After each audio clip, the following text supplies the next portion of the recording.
sholat tahajud, sholat qiyam Ramadan, qiyamul lail, sholat istilahnya sholat malam tadi atau sholat qiyamul lail, sama saja. Ini semua istilah-istilah dalam agama kita sama. Di Ramadan saja dibedakan. Di Ramadan dikatakan tarawih. Tarawih artinya santai. Kenapa dibahasakan santai? Karena kalau di bulan Ramadan teman-teman, kalau ditanya mana lebih afdal, saya sholat tarawih setelah sholat ba'diyah isya, atau saya sholat tahajud di akhir malam, khusus Ramadan, mana lebih afdal? Mana ulama Jakarta ini? Tarawih lebih afdal, khusus Ramadan. Karena itu juga sholat malam, tapi dimajukan. Kenapa? Karena Nabi SAW contohkan di awal malam. Berarti afdalnya tarawih.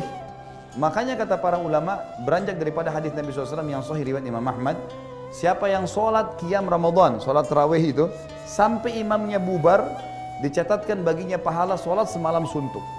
Tarawihnya itu. Jadi bukan di akhir malamnya. Jadi kalau teman-teman bilang, saya di Ramadan, saya sholat tahajud aja deh.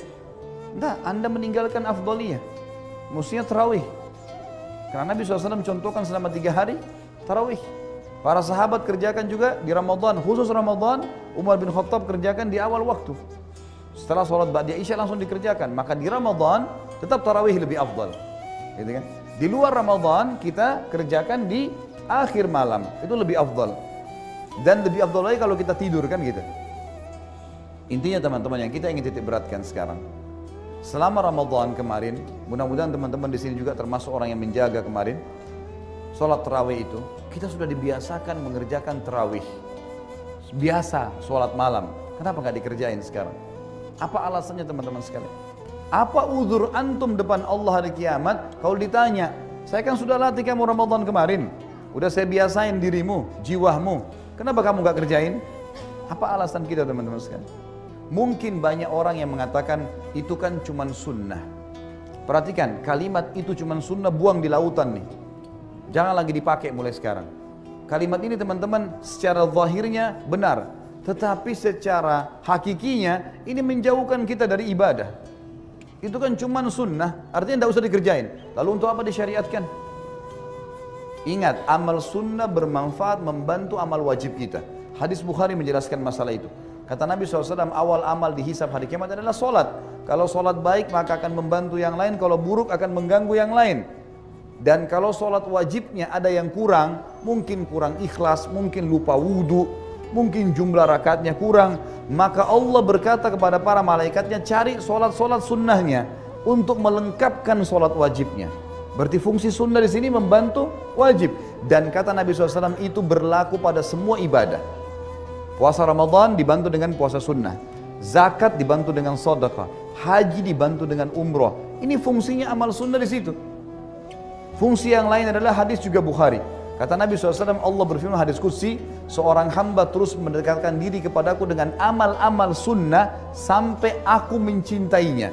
Pencipta langit dan bumi mencintainya. Kalau aku mencintainya, maka aku akan menjadi penglihatannya digunakan untuk melihat, pendengaran digunakan untuk mendengar, tangan digunakan untuk menjamah, dan kaki yang digunakan untuk melangkah. Artinya Allah akan mengontrol dan mengawasi dia karena amal sunnahnya itu. Kenapa nggak dikerjain ini? Ya. Baik, saya lebih permudah sekarang. Teman-teman, waktu Ramadan kemarin untuk menjalankan puasa Ramadan, sahur nggak? Sahur. Baik, kira-kira bangun sahur itu berapa jam sebelum subuh? Umumnya lah. Nggak usah dijawab deh, karena terlalu lama. Jemaah saya kalau saya simpulkan teman-teman yang berapa kali saya tanya di pengajian, umumnya jawabannya yang standar 1 jam sebelum subuh. Baiklah, saya bilang Bapak Ibu sekalian, dan sekarang juga saya tanyakan, saya jelaskan kepada Bapak Ibu di sini, selain pengajian saya yang lainnya, sadar nggak kita 1 jam sebelum subuh yang sebulan penuh kita dibiasakan bangun makan itu adalah termasuk sepertiga malam, yang mana Allah turun ke langit bumi, datang ke rumah kita, Allah nanyain, mau minta tobat nggak? Ada saran kamu, mau minta maaf saya maafin, punya hajat sampein, saya akan kabulkan, minta pertolongan saya akan tolong. Kita sudah dibiasakan bangun di waktu itu. Kenapa teman-teman nggak bangun sekarang? Apa alasannya? Was-was syaitan udah standar, ngantuklah, inilah, itulah, gulirkan ibadah. Kita kalau bangun malam ngantuk, coba gulirkan, bangun, wudu, zikir, bangun tidur, insya Allah bergulir, tetap sholat tuh. Dan tidak ada orang mati karena bangun sholat malam. Kata Nabi SAW, biasakan sholat malam karena dia kebiasaan orang-orang soleh sebelum kalian. Dibiasakan. Dan ini memang waktu, kata ulama, ibadah yang paling aman dari riya, sholat tahajud. Karena biasanya